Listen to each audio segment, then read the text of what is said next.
Welcome to the Salmon Runs YouTube. Enjoy the video. You need to start with essentials and act quickly. First, confirm your phone or tablet supports tethering and your carrier hasn't blocked it. Once done, enable the hotspot, pick a clear SSID, and set a WPA2 or WPA3 password so devices attempt a secure connection. Make sure Bluetooth and USB tethering are off to avoid confusion. You'll try Wi-Fi connections next, and these steps prevent false negatives when another device still can't see the network. Now you perform layered checks that explain most failures.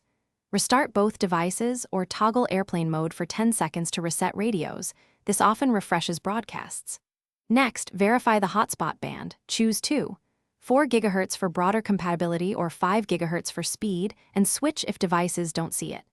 Then inspect settings, maximum client count, MAC filtering, and DHCP lease pool. If any of those are restrictive, additional devices won't appear. Once these are adjusted, try reconnecting. Finish by eliminating software causes. Update the hotspot device's OS and carrier firmware, then reset network settings to remove corrupt configurations. This often fixes invisible SSIDs. If Wi-Fi still fails, connect via USB or Bluetooth to verify tethering works and isolate the wireless layer. As a last resort, test a different hotspot device or perform a factory restore on the source device, but only after backing up. If it's still invisible, contact your carrier. There may be. Thanks for watching. Consider subscribing if we helped you.